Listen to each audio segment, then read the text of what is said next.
Бұл Орынкүл апа, жасы 104-те. Әже, жұрт ашаршылық болды деп айтып жүр ғой. Ашаршылық болғаны рас. Кейін ғой оңалғанымыз. Болған, қарағым болған. Енді есімізден де шыға бастады. Қазақ сахарасы талай дүрбелеңді, зобалаңды көрген. Бірақ сол аштықтардың ішіндегі екі аштықтың орны өте бөлек. Бұл аштықтар халықтардың дағдырына, болашағына үлкен нұқсан келтірген аштықтар. Оның бірі 1921 жылғы, 1922 жылғы аштық. Орталықтан келген 11.000 азық-түлік отряды Феликс Эдмунд Дзержинский басқарған. Біздің Ақмола, Семей губерниясындағы азық-түлікті жинап әкеткен. Соның нәтижесінде 2.300.000 адам аштыққа ұшыраған. Келесі 1931 жылғы, 33 жылға аштық. Мұның негізгі себебі елді коллективтендіруге көшірген кездегі жіберген қаталықтар деген сөз мұнда орынды болмайтын шығар. Шын туайтына келгенде халыққа жасаған үлкен қатаңдық, үлкен жауыздық саясаттың нәтижесі деп білемін.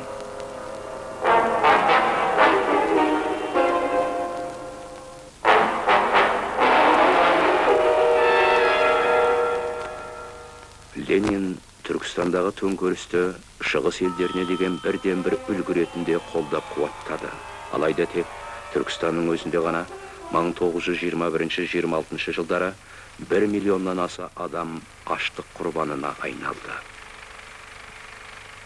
Көсем қайтыс болған соң көп ұзамай, оның сенімді шәкірті индустрияландыру науқанын жедел қолға алды.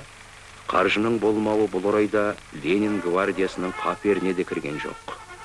Ақшаны шаруалардан аламыз деп кесіп айтты олар.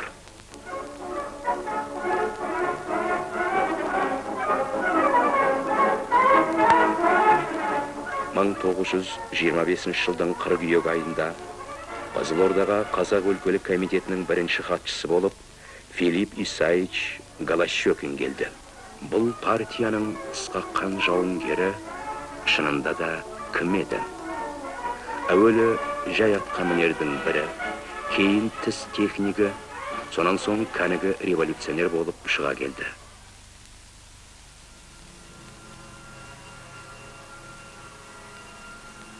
Мың 1918 жылдың шілдесінде Ленин мен Свердловтың құпия тапсырмасымен Голощекин екінші Николай патшамен оның жан ұясын түгелдей жаһаннамға жіберуді өзі бас болып ұйымдастырды.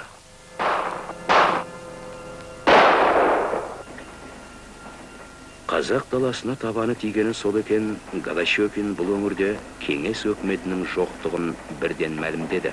Менің көзім жетіп отырғандай, бұл жерге сөз жоқ, кіші Қазан Октябрь керек. Егер ол азамат соғысына айналса, біз одан да тартынбаймыз, деді ол.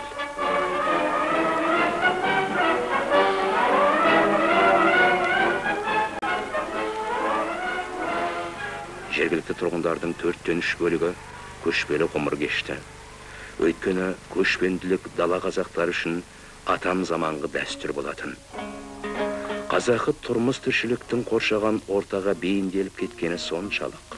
Тек осындай жағдайда ғана олар өзін табиғаттың төл баласындай сезінетін деп жазады профессор Швецов. Көшпелі өмір бүгінге дейін сақталып келсе, мұны қазақтар әлі өркен ниетті ел санатынан қашық деп түсінбеу керек. Қазақ мал бағып көшпелі тұрмыс кешсе, тағдырдың одан осыны талап еткені басқаша болуы мүмкін емес.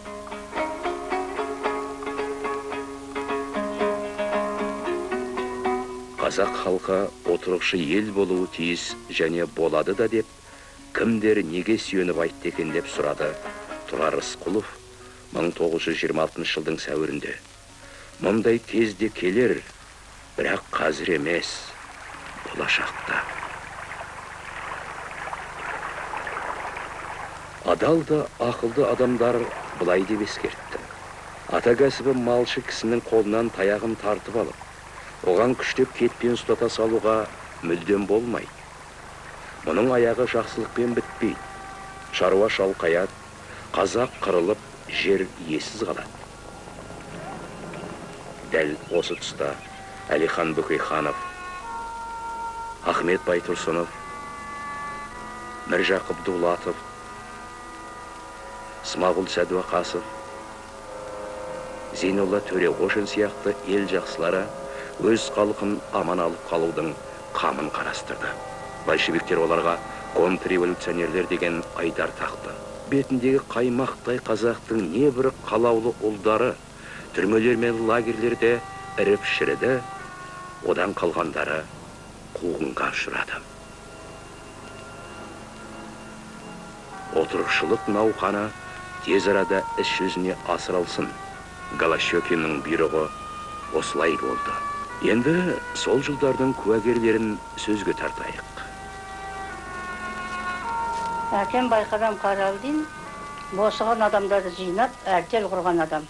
Сол әртелді бергелі не политикасы саясатының арқасында ел байып, әлдене бастаған кезде менің әкемнің жасаған еңбегін, елге жасаған қызметін ұнатпады ма, болмаса біреуге жақпады ма, менің әкемді сол әртелді пайдаланды, чиновник болды деген әңгімелер қозғады да Байқатарына қосып кәмпеске деді. Ауданда жұмыс істеп жүрдім, есепші болып. Байдың балалары жұмысқа қызметке кіріп алды деген әңгіме шығарғаннан кейін мен қашып кеттім. Ауылға барсам, 10 шақты адамды ауылдан байлыққа жазатын болған екен. Соның тізіміне мен де кіріп кетіппін. Соны мен түсінгенім жоқ, ол қандай бай, бұл Шошайбай деген не бай десем, маған түсіндіргенде қол көтереді. Қол көтергенде қолын былай шошайтады, сол қол көтеріп берген адамның бәрі Шошайбай болады деді. Содан елдің адамдары, ақсақалдар бар, замандастар бар, қыз баланы Шошайбайға жазғызбаймыз. Сондықтан бұл дұрыс емес деп таласып жатқанда мен қаш дегесін мен Қарсақбайға қашып кеттім. Сонда біз комсомолдар күн-түні дежурство етеміз, штабта отырамыз. Түні бойын адамдарды шақырып, маза бермей, 11-де шақырсақ, түнгі 2-де, таңертеңгі 5-ке шейін мазасын алғаннан кейін, әйтеуір жаны қиналғасын, ертібіт, бірбіт деп астық беретін. Сондай жағдайға жеттік. Бейнетқор деген ауданға жіберді мені.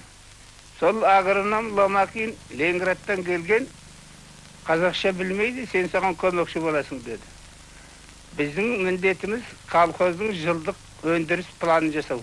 Сол жасау үшін елге келсек, халықтың малдарының көбі орталыққа алынған екен.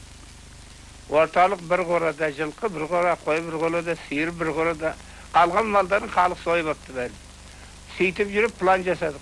Мысалы, бәрін сиырың болады. Сол сиырдан бәрін бұзау аласың. Сол әр сиырдан 7 литр ма, сонда 8 литр ма сүт аласың. Соның бұзауға мынадай кетеді. Шүйіңе мынадай кетеді. Қалған артығын үкіметке сатасың деп жасаған планын мен айтып тұрғанда бір қазақтың әйелі, әй, сен өзің қазақсың деді. Қазақпын. Ой, қазақ болатын болсаң, сен неге сен білмейсің? Өзің әке-шешең бар ма? Бар. Сендердің сиырларың неше литр беруші еді? Білмеймін дедім. 2 литрден қазақтың қай сиыры сүт беріп еді? Сен мынаумен бізді қырайын деп отырсың ғой, деп басыңды таяқпен жарайын болсы деп. Шу өзенінің бойында колхоз құрамыз деп, көше саламыз деп, кигіз үйлерді қаз қатар қойып, февраль айында. Ол кигіз үйлерге адамдар, шаруалар айдалып тығылды. Екінші бір кигіз үйлерге малдар да әкеп тықты. Ал енді бір айдан кейін көктем келген уақытында не мал да болмады, не адам да болмады.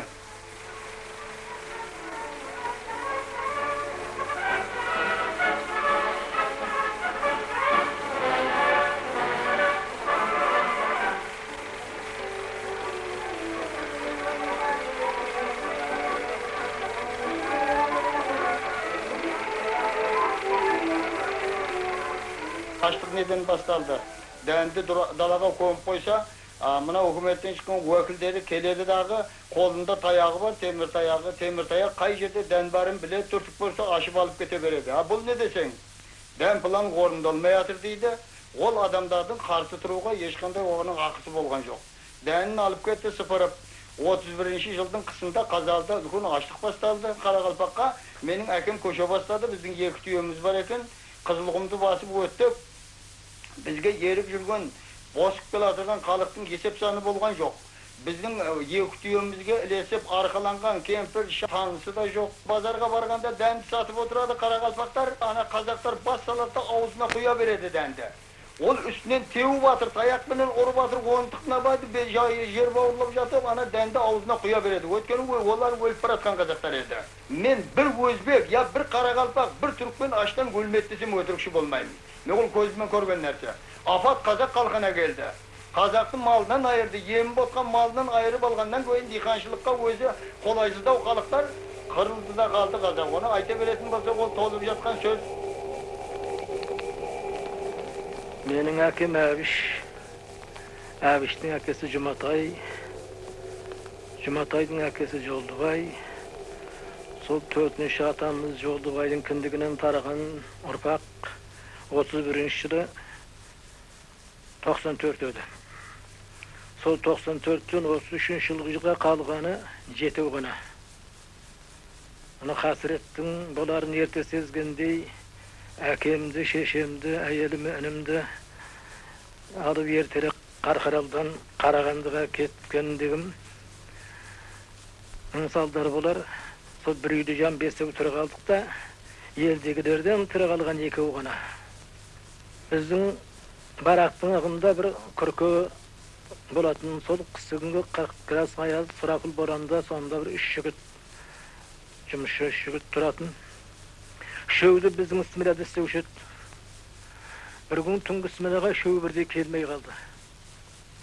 Esatnygymyzy Haron diýip nemeset. Taňyrtyň jumys bitkenden keyin gaýtap baraýatyp ekebimiz sol kürköge geldik. Pigizekti basyp kalgan kardy ayağımız bilen körep işe girsek, şala söngen otun bastında bir jas aýal ölüp ýatyr. Ol ýerdiň kewdesinde hemişegin emgisi gerer, birak çykmagansyň şaryldaýman bir şara etip 6-7 aýlyk bala şaryldaýp ýatyr. Haron birden üstünde de aýalyň közüni japdy.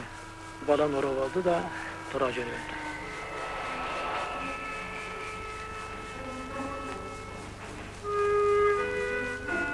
Endi urpak saktaw meselesinden aýnalşan kalkymyz ne bolsa da hiç bir kıyışıktan tayınbay özlerin kurban etüge baratın kezem tuğanday. Baştan ötken bir vakiga şeşem meni және emizudege kızın alıp Türkününe karay ketip bari jatty. Maksat bizdi saktap kalu. Keş hurmet. Sol kezde aldımızdan Qashqardyň tobu çygyp, olup tabysyp, jer tarpyp, o jagынан bir ötüp, bir jagынан bir ötüp, aykaýga baskan şeşem tayagyn şol taňdatgyman, ol Qashqar bilip otur, elsiz ekenimizde. Sodan barıp assa bir kıyın jagdaýga şeşem şıragan. Ne meni alıp kalu gerek, ne kızdı alıp kalu gerek. Äriне Qazaktın ugumunda yer balany alıp kalu, urpakty saktaw degen salyp bar. Soğan baylanıştı Qashqarda bir aldankıratıp kaldırı gerek boldu. Sonman emşekleri kızın jerge koyup orawly men de aşıpyn jere almaýdym. Arkasına salıp alıp Türkünne garay kete başladı. Keyin yerlige jetip buğuşu bolup kaytadan adamlar kollarına tayak alıp kaytarılgan kelse kankan bolgan şüberek gana kalgan başkası ketken. Şular da güýde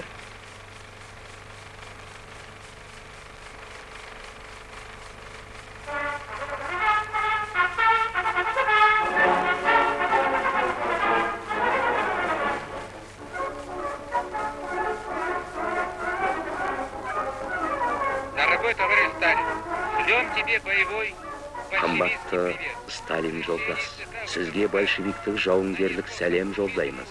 Bolşeviklerдің партиясының шешімі тап жауларына, ұлтшылдарға аяусыз соққы берді. Лениндік орталық комитет жасасын. Біздің партиямызбен дүние жүзі пролетариатының көсемі Сталин жолдас жасасын. Дорогой Филипп Исаевич, Қымбатты Филипп Исаевич, сенің жетекшілік етуіңмен Қазақстан өзінің құрылғанына 12 жыл толу құрметін ұлан ғайыр жеңістермен қарсы алып отыр. Қиындықтарды көктей өтіп, сен Қазақстан партия ұйымын жеңістерден жеңіске бастап келесің. Сенің басшылығымен жаңа большевиктік кадрлар өсіп жетілуде.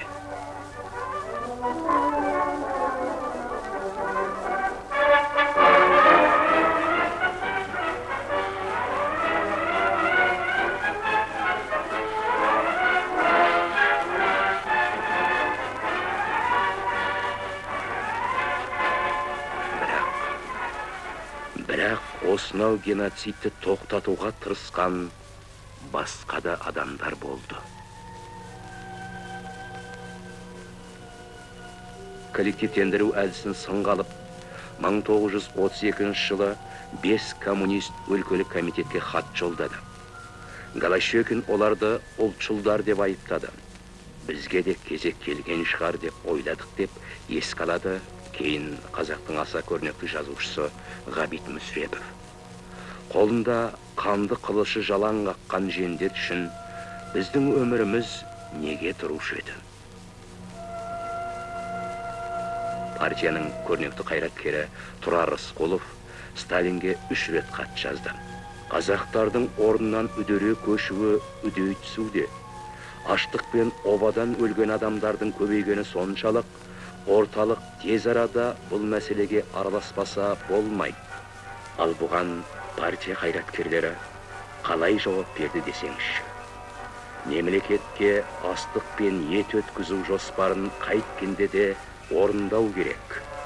1932 жылдың қайырымсыз қысында тек алғашқы 90-ның өзінде ғана Қазақстанның 14 ет комбинаты елдің ең ірі өндіріс орталықтарына 14 мың тоннадан аса ет жөнелтті.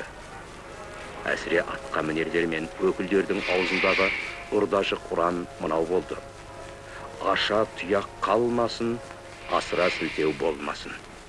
1929 жылы Қазақстанда жалпы есеппен 40 миллион бас мал болса, 1933 жылы оның 4 миллионы ғана қалды. Ресейде, Украинада, Қазақстанда адамдар аштықтан мыңдап, миллиондап қырылып жатты. Ал Сталин болса, шетелге астық жөнелтуді еселеп арттыра түсті. Қазақстан өлкелік комитеті де өзіндік үлесін қосып бақты. Ұлтшылдар мен шовинистерді, бұзақыларды, өлгендерді жинамағандарды аяусыз жазалап жатты.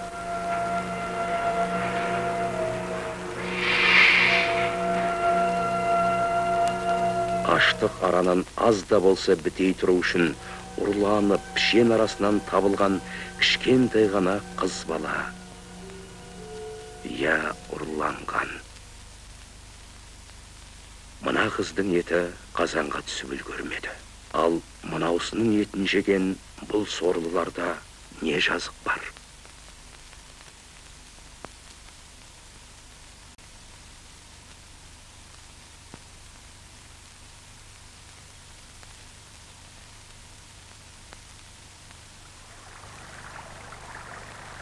Өкіметтің өзімшілдігіне қарсы Қазақстанның бар түкпірінде де көтерілістер мен толқулар өрши түсті. Созақ, Адай, Жетісу. Бірақ мұның бәрі чекистер мен милиция отрядтары, сондай-ақ қарулы жасақтар тарапынан аяусыз басылып тасталды. Әл-ауқат төмендегеннен кейін сол халық басқа мемлекетке қашуға мәжбүр болды, мысалы Қытайға. Мен ол уақытта сол 15-16 жастағы бала едім, барлығын көзімен көрген оқиға. Біздің Қапал уездный қала, сол уақытта Қапал қаласы дейтұғымыз, соның маңайындағы мысалы Матай руы барлық халқы Қытай жеріне қашуға мәжбүр қашты. Қапал қаласының ар жағында Демікпе деген Қытайға асатын үлкен асыл бар. Сол асыл менен шыбап аса бастады. Олардың бетін тойтарып қайтару үшін Қай жақтан әкелгенін бала кезімде білмеймін. Bir взвод шамасында, bir пулеметпенен сол 20-30-ға жете солдат алып келініп, таудың үстіне шығып алып, сайылды ашып бұраққан халықты атқылап қырғын ұшыратты.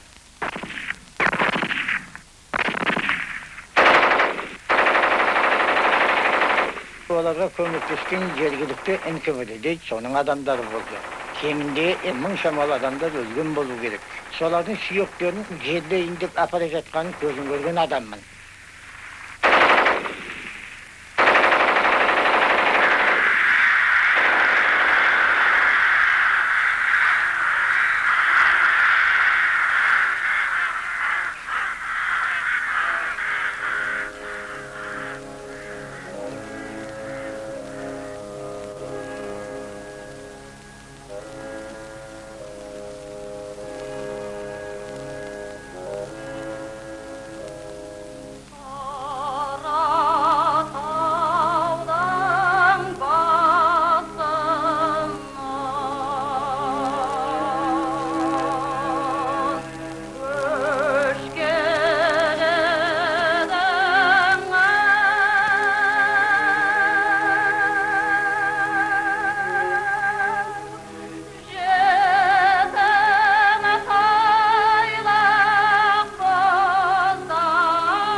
ғасырдың тарихына шолу жасап қарап отырсақ, бір заңдылықты көреміз. Ол заңдылық осы империялық ойлау, империялық тұрғыдан қимыл жасау бір сәт толастамаған сияқты. Біздің халқымыз өзінің елінде, өзінің жерінде жатақ болып, аштыққа ұшырады.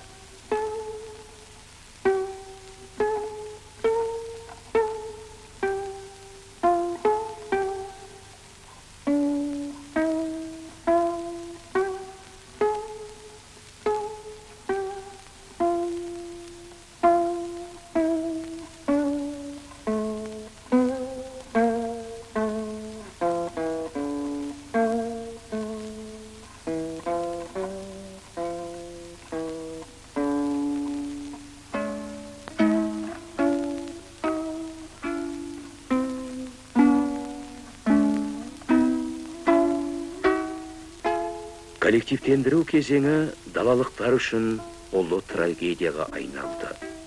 Тіпті жоңғар шапқыншылығы кезінде де қазақтар мұндай қырғынға ұшыраған жоқ. Халық құйын ішінде жын құтырат деп бекер айтпаған.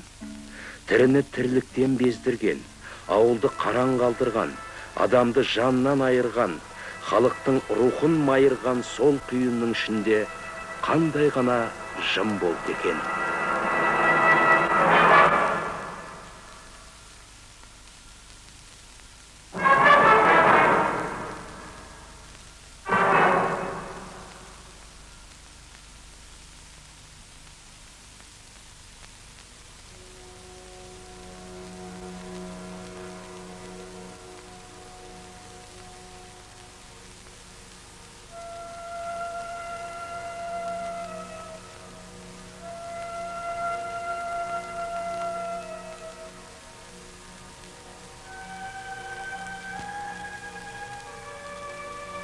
Мемлекеттік жоспарлау комитетінің мәліметі бойынша 1930 жылы 121.200 адам 1931 жылы 1,074,000 адам өз атамекенінен ауып кетті.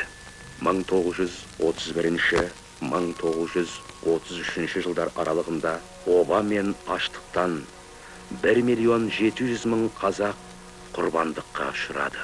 Тұтас ұлттың тең жартысы қырылды. Тек 40 жыл өткен соң ғана 70 жылдарда қазақтар өздерінің 1926 жылғы санына әзер жетті. Коллективтендіру құрбандарына мәңгілік бас иеміз.